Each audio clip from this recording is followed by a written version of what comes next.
네, 저는 LCK라는 리그 오브 레전드 한국 리그의 통역으로 일하고 있는 박지선이고요. 이렇게 또 청소년 분들과 소통할 수 있게 돼서 너무 좋은데요. 아무래도 시청자 연령대가 또 청소년분부터 청년분들이 제일 많은데 그래서 조금 더 반가운 그런 인물이 됐으면 좋겠네요.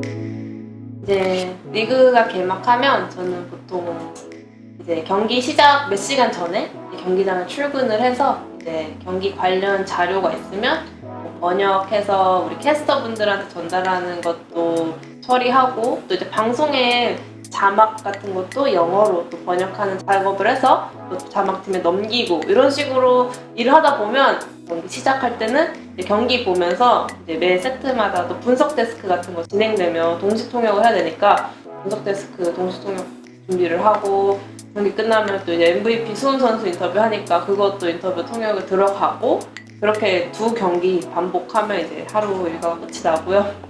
끝나면 보통 10시, 11시, 뭐 늦으면 12시, 1시거든요. 돌아가서 집에 가서 자고 일어나서 또 이제 출근하고 이제 반복. 초등학생 때 계속 과외를 하나 했는데 그게 논술, 뭐 독서 막 이런 거였어요. 보통은 뭐 억지로 뭐 수학학원 가라 뭐 이런 게 딱히 없었는데 그거는 항상 시켰거든요. 전반적으로 글짓기 같은 거 어렸을 때 맞춤법도 배울 수 있고 뭐, 그리고 항상 일주일에 한 번씩 꼭 이렇게 숙제가 나왔어요. 그때는 그게 너무 버거웠죠. 사실은 그때는 맨날 인터넷으로 막 줄거리 찾아갖고 선생님 물어보거든요. 이거는 뭐 무슨 내용이야 이렇게 숙제도 그런 식으로 하고 이랬는데, 그거를 그래서 하다가 안 했어요. 과외를 억지로라도 안 하니까 책을 안 읽긴 하더라고. 솔직히 말해서 그때는 옆에서 누가 또 책 봐 이러지 않는 이상 책을 좋아하는 그런 성격이 아닌 이상 잘 안 보게 되잖아요. 그래가지고 누가 옆에서 억지로라도 이거 시켜줘야겠다라는 생각이 들어서 다시 그거 과외 받고 싶다고 말씀을 드렸죠. 생각해보니까 그게 좀 밑거름이 많이 됐다는 걸 어느샌가 약간 깨달았어요. 그때 내가 읽었던 문학 작품이 뭐 교과서에 나오고 이러면 굉장히 수월하잖아요. 반갑기도 하고. 그게 억지로라도 그런 식으로 계속 조금 글 읽고 책 읽고 했던 게 조금 많은 자양분이 된 것 같다고 느꼈던 게, 고등학생 때는 이제 바빠서 그런 거를 안 하게 됐는데도 국어 뭐 이런 쪽에는 어려움이 없다는 걸 깨닫고, 그게 진짜 힘들고 내 의지로 논술 공부한 건 아니지만 그래도 이게 진짜 뒷걸음이 됐구나라는 체감이 됐거든요. 이제 대학교에 진학을 하니까 완전히 번아웃이 된 거예요. 더 이상 내가 또 와서 또 공부하려니까 그렇게 의욕도 안 생기고 열정도 안 생기고, 그래서 그때는 되게 방황을 많이 했죠. 이제 그래서 공부 안 할 때 보통 친구들이랑 게임 많이 하잖아요. 그러다 보면 자연스럽게 이제 그 경기가 있다는 것에 대해 노출이 되잖아요. 경기 영상들을 보다 보니까 자연스럽게 엄청 관심이 가고, 처음으로 진짜 저기서 일하고 싶다라는 진로적인 그런 방향성을 한번 느꼈던 것 같아요. 그때는 이제 저기서 일하고 싶은데 저기서 일하려면 내가 어떤 좀 강점을 좀 어필을 해야 한 자리를 약간 내가 잡을 수 있을까라는 생각이 들었고, 그래서 그때 이제 나는 또 영어 공부를 오랫동안 해왔는데 통역사로 한번 지원을 해볼까? 그러면 그런 식으로 하려면 뭐 해야 되지? 했더니 그때 딱 대학생 대외 활동이 있더라고요. 거기서 뭐 대학생 기자단 뭐 이런 거 있어갖고 거기서 지원을 했죠. 상반기가 끝나갈 때쯤 공고가 올라왔어요. 여기서 상반기 최우수 활동 기자에게 뭐 해외 대회가 열리는 국제대회에 견학으로 같이 데려가겠다, 중국에. 그래가지고 제가 되기를 굉장히 바랬죠. 근데 안 됐어요. 제 친구가 됐어요. 저희 인솔자분한테 연락을 드렸어요. 저도 가고 싶은데 혹시 초대권, 입장권만 받을 수 있으면 제가 뭐 호텔이나 뭐 비행기, 비자 막 이런 거 다 할 수 있는데 될까요? 했더니 너무 흔쾌히 그러면 지금 며칠 안 남았으니까 비자 이런 것 좀만 너가 해결해주면 우리가 당연히 너 친구랑 같이 방도 쓰고 우리가 같이 데리고 다니겠다, 이렇게 된 거예요. 현장에 왔는데 그 중에 직원 한 분이 교포분이셨어요. 영어로 대화를 하면서 친해졌죠. 그 행사도 끝나고 다시 한국에 돌아와서 뭐 학교 생활하고 있다가 여름방학이 돼서 그 교포 직원분한테 연락이 온 거예요. 우리가 어떤 그 행사 때문에 중국에 통역사를 데려가야 되는데 기존 통역사가 막 비자 문제가 생겨서 못 가겠다. 너 갑자기 연락해서 미안한데 혹시 와줄 수 있냐? 저는 솔직히 그때 딱 느낌이 왔죠. 아, 이거 진짜 이게 그 시작이다. 내 커리어 이걸 잡아야 내 커리어 여기서 시작할 수 있다라는 느낌이 와서 그래가지고 무조건 한다 그랬어요. 진짜 연락받고 한 며칠 만에 짐을 싸서 한국으로 돌아오고 그 다음날 바로 중국에 가서 대회 결승전 통역을 하게 됐죠. 지금 돌이켜보면 진짜 저한테 중요했던 건 처음에 이제 저도 껴주세요라고 문자 드렸던 거, 그 다음에 일하러 올래? 라고 연락받았을 때 진짜 바로 망설임 없이 간 게 잘 선택했다라는 생각이 들어요. 저는 그때 약간 깨달은 게 그런 거 고민을 돼도 그냥 하는 게 나아요. 안 하고 나서 후회하면 아마 평생 생각날걸요? 그때 해볼 걸 이렇게 되는데 이제 해보고 안 되면 해봤는데 안 되더라 이렇게 하면 끝내면 되잖아요. 내가 뭔가 도전하고 싶은데 망설여지면 그래서 그때부터는 이제 무조건 던지는 게 낫다라는 걸 약간 깨달은 것 같아요. 그래서 그 덕분에 저도 이제 좋아하는 분야에서 좋아하는 역할로 일을 오래오래 계속 하고 있는 것 같아요. 고등학생 때부터인가? 제가 되게 시에 엄청 관심이 생겼어요. 할아버지가 시인이시거든요. 이제 제가 굳이 시를 뭐 찾아서 읽지 않아도 그냥 우리 할아버지 시인이신데 라는 생각이 들면서 괜히 뭐 시에 더 관심이 가는 그런 느낌이 있더라고요. 제가 좋아했던 시가 있는데 제가 그래서 아침 저녁으로 읽기 위하여 라는 시고요. 베르톨트 브레이트 작품이고 내가 사랑하는 사람이 나에게 말했다. 당신이 필요해요. 그래서 나는 정신을 차리고 길을 걷는다. 빗방울까지도 두려워하면서 그것에 맞아 살해되어서는 안 됐기에. 이게 여기에 해당되는 상황이 언젠간 오는 것 같아요. 이런 시를 보면 이렇게 사랑시라고 할 수 있는데 생각해보면 뭐 사랑이 꼭 연인 간의 사랑 같은 것만 있는 건 아니잖아요. 부모님도 이런 마음이셨겠다 이런 느낌이 들더라고요. 이제 만약에 자식이 생기면 뭔가 정말 막중한 책임감을 느끼게 되면서 정말 내가 진짜 건강해야겠구나, 내가 진짜 다치면 안 되겠구나 라는 생각이 들 것 같고, 청년으로 살던 사람들도 뭔가 진짜 소중한 사람이 생기면 진짜 오히려 그런 1차원적인 문제인 건강히 오래 살아야겠다라는 그런 생각이 드는 그런 감정을 잘 담은 시인 것 같아서 제가 되게 좋아하는 시고요. 최근에 읽으면서 잘 읽히고 좀 어렵지 않다라고 느꼈던 게 허지웅의 살고 싶다는 농담이 이게 그분이 이제 암 투병하시면서 기록한 수필이거든요. 단어 자체 어휘라든지도 되게 쉽게 쓰여져 있고 되게 솔직하게 그렇게 나와 있더라고요. 아무래도 저희가 겪는 그런 모든 생각이나 감정 같은 게 암 투병하면 더 극단적으로 일어나잖아요. 또 그런 상황을 사실은 저희가 직접 경험할 수 없는 건데 책으로 간접 경험할 수가 있더라고요. 그분도 아마 이제 조금 최악의 상황까지 가면서 다양한 생각이 들었을 것 같은데 그중에 이제 나쁜 결과에 집중해서 생각을 하지 말자라는 내용이 있더라고요. 나쁜 결과에 너무 사로잡히고 매이게 되면 모든 걸 다 거기에 귀인하는 거예요. 오히려 나한테 중요하고 좋은 일일 수도 있는데 모든 거를 그냥 다 안 좋은 기억에 연결시켜서 생각을 하게 되는, 저도 사실 그렇거든요. 저에게 안 좋은 일이 일어나면 이게 왜 이렇게 됐지? 이러면서 괜히 내가 그때 괜히 이랬나 봐. 모든 거에서 다 이유를 찾아요. 근데 생각해보면 그냥 뭐 안 좋은 일도 일어나는 거고 그게 뭐 저의 모든 걸 지배하는 건 아니잖아요. 그런 식으로 자책하지 않아도 된다? 굳이 그렇게 하나로 찾아갖고 그런 걸로 사실은 바뀔 만한 일이 아니었다라는 조금 뭔가 놓아주게 되는 마음가짐을 알게 된 것 같아요. 그래서 그런 수필 같은 거 읽으면 난이도도 굉장히 또 낮고 또 공감할 수 있는 진짜 인간의 좀 솔직한 마음 같은 게 책에 다 나와 있잖아요. 이런 걸 읽으면 좋은 게 막 무슨 감정이 들었을 때 나만 이러는가? 이런 생각이 들 때 책을 보면 막 진짜 많은 사람들이 나랑 똑같은 감정을 겪고 있구나, 내가 이상한 사람이 아니구나 라는 생각이 들어가지고 조금 더 정신적으로도 조금 많이 보호가 되는 것 같아요. 세상이 워낙 많이 바뀌기 때문에 이걸 따라가야겠다라는 생각이 드는데 잘 안 되잖아요. 솔직히 뉴스 같은 것도 잘 안 읽히고 그럴 때 오히려 책을 읽는 게 도움이 되더라고요. 예를 들어 그런 책 속에는 이미 진짜 막 훌륭하신 학자분들이 이미 뭐 연구하고 검증받고 뭐 수정해서 나온 게 그 책들이잖아요. 그래가지고 그거를 읽으면 그 사람들이 막 10년, 20년씩 뭐 공부해 온 거를 압축으로 내가 어떻게 좀 습득할 수 있는 거니까 그런 식으로 관심 가는 거 있으면 책으로라도 봐야겠다, 속성으로. 이런 생각이 들더라고요. 그래가지고 최근에는 뭐 AI 시대의 번역 이런 책도 읽어봤고 또 이제 슬슬 이제 경제 활동을 많이 하고 있으니까 아빠도 너 금융 문맹인 것 같다. 금융 문맹 치료 뭐 이런 식으로 책을 주시더라고요. 그런 책을 읽는 것만으로도 저의 좁은 그런 식견을 많이 넓힐 수 있는 것 같아요.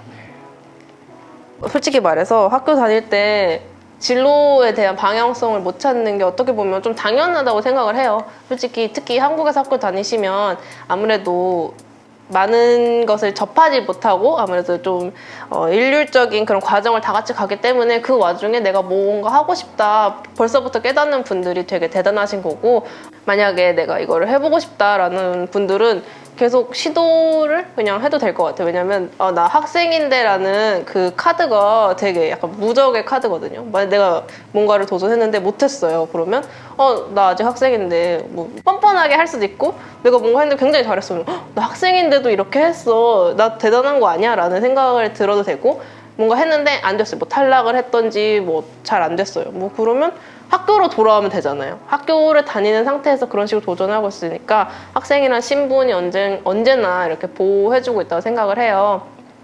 대학교에 어디를 가고 싶다, 뭐 나 무슨 전공하고 싶다 이런 거를 아직 못 정한 분들도 굉장히 많을 텐데, 대학에 가서도 뭐 전과할 수도 있고 뭐 다른 뭐 편입을 할 수도 있고 뭐 이중 전공을 할 수도 있고 이런 식으로 정말 학생으로서 누릴 수 있는 기회가 진짜 많거든요. 그러니까 막 나 하고 싶은 거 없어서 어떡하지 이런 생각을 안 하셔도 될 것 같고, 지금은 그냥 지금 다니고 있는 학교에서 너무 스트레스 받지 마시고 그냥 조금 천천히 해도 될 것 같아요. 지금 학교 다닐 때는 진짜 대학만 가면 다 끝날 것 같고 막 대학교 수능 못 보면 인생이 무너지는 것 같고 막 이럴 거예요. 저도 수능 잘 못 봐서 진짜 끝난 것 같았어요. 근데 또 다 어떻게 길이 있고 방법이 있고 어떻게 사라지더라고요. 저는 책은 약간 운동이랑 진짜 비슷하다고 생각을 해요. 이게 독서라는 게 뇌 운동이라고 생각해요. 뇌 근력 운동인 거죠. 아니면 뭐 책을 읽는다는 것 자체가 기초 체력을 다지는 것 같아요. 그래서 읽는 그 순간 뭔가 표는 안 날 수도 있어요. 궁극적으로는 기초 체력을 계속해서 쌓아가는 그런 개념이라고 생각을 해요. 운동을 오래 하면 겉으로 티가 안 나더라도 결국에는 뭐 군살이 정리된다든지 근력이 늘어가고 뭐 대사량도 올라가고 체력이 길러지고 면역력이 올라가는 듯이 책도 똑같이 읽으면 뇌가 계속 운동하는 그런 기분이 들거든요. 저는 약간 책이라든지 뭔가 읽으면 내가 뇌세포들을 조금 더 굴려주고 있구나. 그래서 어휘력이라든지 문해력이라든지 그런 게 사실은 거의 다 독서에서 온다고 생각을 하거든요. 어떤 사람들이 이제 특히 사회생활 하기 시작하면 어휘력이 굉장히 작아진다고 해요. 그래가지고 오히려 그 안에서 있는 단어들만 계속 사용하기 때문에 어휘력이 계속해서 떨어지고 표현력이 계속해서 떨어지고 이런 얘기를 들었는데, 요 근래에 좀 느꼈어요. 확실히 저도 어렸을 때부터 책을 그래도 조금 읽어가지고 뭐 어휘력이라든지 좀 자신이 있었는데 자꾸 막 생각이 안 나는 거야. 내가 정확히 말하고 싶은 그 단어가 있는데 안 꺼내지는 거예요. 그 어휘력 근손실이 난 거죠. 책을 너무 좀 멀리 하다 보면. 그렇기 때문에 책 읽는 거는 뇌 운동이다라고 생각을 해요. 네, 독서문화 캠프 참여하신 청소년 학생 여러분 안녕하십니까? 저는 KBS와 스포TV에서 축구 해설위원으로 일하고 있는 한준이라고 합니다. 저의 어린 시절은 시간으로 따지면 그래도 저는 공부를 많이 했던 것 같아요. 그런데 공부를 주로 벼락치기로 많이 했어요. 그러니까 평상시에는 나가 놀고 아니면은 이제 TV 보고 뭐 시험 있다 그러면은 한 3, 4일 전부터 이제 벼락치기를 시작을 해서, 그럼에도 그 당시에 정말로 많은 스포츠를 어려서부터 봤어요.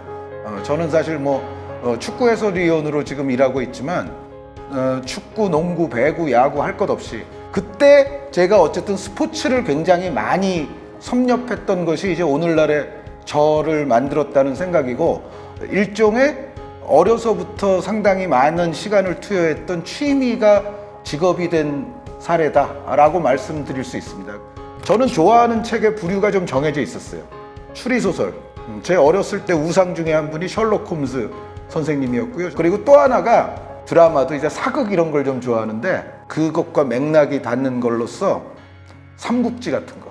특히 이제 셜록 홈즈 같은 경우는 제가 왜 인상을 깊게 받았냐면은 생각하는 방식을 거기서 많이 배웠죠.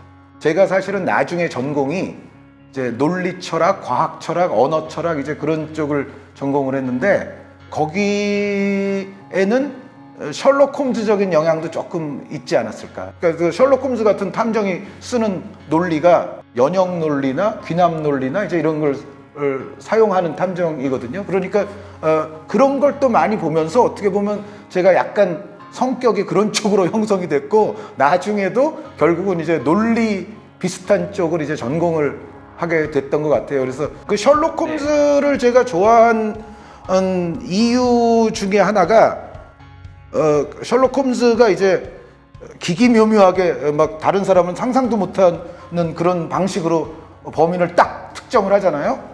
그러면 이제 항상 왓슨 친구가 물어보잖아요. 아니 도대체 어떻게 그 사람을 범인으로 지목할 수가 있었냐, 애초부터. 셜록 홈즈가 여기서 어떤 설명을 해주냐면은 이런 대목이 있어요. 정말 100% 아닌 것들을 다 제거하고 나면 그것들을 제거하고 났을 때 남는 선택지는 설마 저 사람이 그랬겠어라고 아무리 의심스럽다 할지라도 그놈이 범인이다. 이거 매우 논리적인 거거든요. 저를 어렸을 때 감명 깊게 했던 홈즈 탐정의 설명 중에 하나가 그거였습니다. 네. 항상 저는 이런 데 좀 관심이 많았어요. 뭐냐면 어떤 A라는 현상이 있잖아요. 그러면은 그 현상 이면에는 무엇이 있을까? 저 현상을 발생하게끔, 저 현상을 존재하게끔 하는 데 있어서 근본적인 원인은 무엇일까? 그런 생각을 좀 저는 많이 하고 살았어요. 그런데 그게 사실은 철학이라는 학문을 형성시킨 사고죠. 그러니까 어떤 뭔가가 그냥 존재하는데 그 대상에 관해서 직접적인 연구를 하게 되면 그거는 철학이 아니라 이제 과학이 되는 거고요.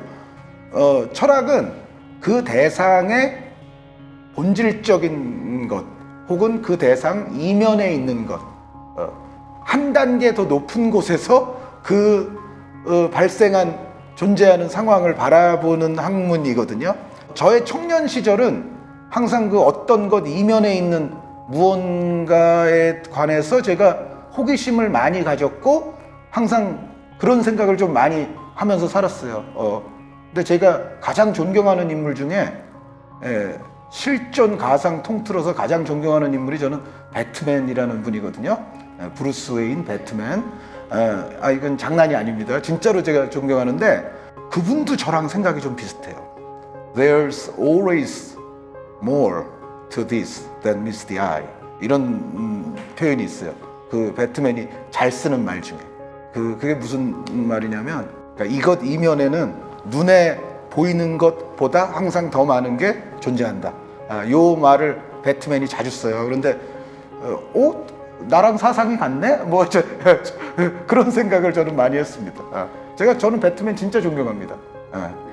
저는 스포츠에 관해서도 어려서부터 항상 그렇게 좀 보면서 머리를 좀 쓰면서 봤고 친구들하고 모이면은 항상 그 스포츠에 대해서 분석적인 대화를 좀 많이 나눴던 것 같아요. 그런데 그래서 어떤 경우에는 막 교수님이 이제 복도에서 막 스포츠 얘기하고 있으면 시끄럽다고 막 혼나기도 하고 그런 적이 많았고 한 번 스포츠 얘기 시작하면 뭐 2시간 3시간 그냥 벤치에 앉아서 친구하고 할 수도 있는 그런 생활을 좀 많이 했어요. 그런데 그것도 사실 어떤 존재하는 하나의 현상의 뭔가 이면에 관한 분석 그런 것과 조금 관계가 있고 제 기본적인 성향과도 조금 관계가 있지 않나. 그것이 어떻게 보면 또 지금 해양학 철학과는 완전히 다른 것 같지만 지금 축구 해설이라는 직업도 사실은 두 번째 저의 전공이었던 좀 철학과는 약간 맞닿는 면이 있죠. 그리고 실제로 축구 해설을 하면서 활용해야 되는 많은 이 방식과 기제에는 이 논리적인 것도 상당히 많이 필요합니다. 그러니까 사실 언어적인 능력이라든가 논리적인 능력이라든가 이런 부분은 저는 사실 많은 스포츠 종목을 해설을 함에 있어서 굉장히 필요한 덕목 중에 하나라는 생각을 하거든요. 그것이 또 잘 됐을 때 사실은 스포츠 해설도 좀 더 유익해지고 영양가 있는 해설을 할 수 있지 않을까라는 생각은 제가 감히 하고 있습니다. 네. 철학 공부를 그래서 제가 사실은 굉장히 좀 길게 했어요. 박사 과정을 제가 중퇴할 때까지 했으니까 미국에서. 여기서 이제 축구로 바꾸는 거는 단시간에 이루어졌던 건 아니고요. 미국에서 이제 심심해서 축구 관련 글들을 이제 몇 군데다 좀 쓰고 있었는데, 근데 쓴다는 게 뭐 아주 정규적인 뭐 기사를 쓴 게 아니라 게시판에서 놓은 거죠, 한마디로. 그런데 그걸 보고서 몇 군데서 이제 미국에 있는 저한테 막 연락이 오는 거예요. 거기에는 유명 언론사도 있었어요.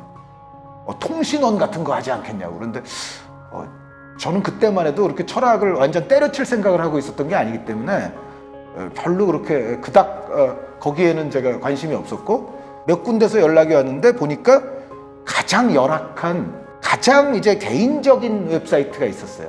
어떤 그 정말 좀 순수하게 스포츠를 좋아하는 사람이 제가 만든 웹사이트인데 여기 좀 글을 아무거나 쓰셔서 올려주시면 안 돼요? 뭐 그러는 거예요. 그래서 가장 순수해 보이고, 그리고 정말 거기는 정규적으로 안 써도 될 것 같고 그냥 마음 내킬 때 그냥 아무 때나 대충 써도 될 것 같고 그런 곳이었거든요. 그게 지금 오늘날의 사커라인이라는 웹사이트예요. 아직도 잘 건재하고 있습니다. 근데 어쨌든 제가 그냥 심심해서 써주면서 그 웹사이트가 회원 한 몇십 명 이러던 사이트가 갑자기 몇백 명, 몇천 명 되면서 커졌어요. 그러면서 이제 그 사이트를 애초에 그 창조하고 운영했던 이제 그 친구와 점점 이제 제가 의기투합을 해서 이 웹사이트를 뭔가, 그 당시는 아직 그런 게 없었으니까 축구 포털처럼 한번 키워보자. 어떻게 보면 저희가 생각했던 그런 기능을 요즘은 그 유명한 그 포털 사이트들의 스포츠 섹션들이 지금은 하고 있는 거죠, 사실은. 이 사이트에서 축구에 관한 모든 거를 다루고 또 여기서 일하는 사람들이 돈도 벌 수 있으면 좋겠다라는 생각을 하고서 뭔가 이제 그런 작업을 그 사커라인을 창조했던 친구와 점점 이제 하게 됐고, 결국은 그 과정에서 이제 해설까지 하게 된 건데, 사실 제 애초의 목표는 그래서 그 웹사이트를 잘 키우자는 거였지 해설위원 되려는 목표를 저도 갖고 시작했던 게 아니에요. 그런데 하다 보니까 방송사에서 이제 사이트에 연락이 온 거예요. 여기서 해설위원을 한 분 보내달라. 그래서 결국은 제가 이제 해설위원을 하게 됐고, 내가 앞으로 무슨 일을 하게 되든 지금 무엇을 꿈꾸고 있든지 간에 저는 가장 중요한 게 여러분들에게 현재 닥쳐있는, 현재 여러분들의 책상 위에 올려져 있는 바로 그것을 최선을 다해서 성실히 하는 게 앞으로 여러분들이 무엇을 하게 되든지 간에 나중에 도움이 될 거라고 저는 확신을 합니다. 여러분, 지금은 그냥 국어, 영어, 수학 열심히 하십시오. 그게 나중에 축구 관련 직업 하는데 아무 도움이 안 될 것 같죠? 굉장히 많은 도움이 됩니다. 여러분들이 예를 들어 스포츠 기자가 되려고 한다 쳐도 여러분들이 실제로 축구 기자가 되시건 축구 해설을 하게 되시건 간에 국어, 영어, 수학은 매우 직접적으로 큰 도움이 됩니다. 당연하겠죠? 그러니까 말을 전혀 잘 못하는데 해설이 되겠습니까? 그리고 예를 들어 해설을 하게 되면 또 읽고 써야 되는 작업도 분명히 필요해요. 여러분들이 많은 자료들을 습득하고 그것을 또 소화하기 위해서는 기본적으로 읽고 쓰고가 필요하고, 여기에 글에 대한 어떤 이해력, 그것도 굉장히 중요하겠죠. 이해력이 높아야 더 효율적으로 준비를 할 수 있고 더 좋은 멘트로서 해설을 할 수가 있을 겁니다. 그리고 이게 넓게 보면은 결국 이게 국어에 해당하는 이야기이거든요. 그래서 국어 잘하면 당연히 도움되고요. 수학, 축구 뭐 하는데 뭐 수학이 뭐 도움이 돼? 라고 생각하시면 오산입니다. 최소한 그 축구에서 자주 발생하는 경우의 수가 있지 않습니까? 조별리그 이제 후반부쯤 되면 유럽에서 하는 대회는 경우의 수를 이렇게 계산해야 되고 뭐 FIFA에서 하는 대회는 또 저렇게 계산해야 되고 이 경우의 수들이 있어요. 최소한 확률과 통계를 잘 하시면 경우의 수 계산할 때 훨씬 좋습니다. 가끔 이 방송이나 기사들을 보면 사실 그런 거 틀리면서 이야기하거나 쓰는 기사들도 있습니다. 그런 걸 보면 안타까움을 좀 느끼죠. 아, 이게 어찌됐건 축구에서도 계산적인 것이 많이 쓰인다. 논리적인 것도 많이 쓰이고요. 어느 분야에 가든지 간에 그런 것을 갖고 있는 것과 안 갖고 있는 것은 많은 부분에서 차이가 있습니다. 당장 축구 해설할 때도 경우의 수 계산할 때 수학적인 사고가 조금 기본적으로 들어있으면 훨씬 더 남들보다 빠르고 정확하게 멘트를 할 수가 있어요. 그리고 요즘은 또 축구에 대한 어떤 통계나 기록이 예전보다 훨씬 더 세분화되고 있거든요. 요즘 축구는 예전에는 상상하지 못했던 여러 가지 이제 기발한 공식 같은 것이 개발이 되면서 선수들의 퍼포먼스를 이제는 수치적으로 평가하는 작업이 축구에 있어서도 굉장히 고도화되고 있어요, 지금. 고로 수학을 잘하시면 나중에 그런 거를 접하시거나 직접 다루시기에도 훨씬 용이하실 거예요. 영어 당연히 중요합니다. 이거는 여러분들이 좀 정확하고 심도 있는 분석이라든가 그런 칼럼들을 보고 싶으시면 기본적으로 영어로 돼 있는 또 이 글들을 많이 읽으셔야 돼요.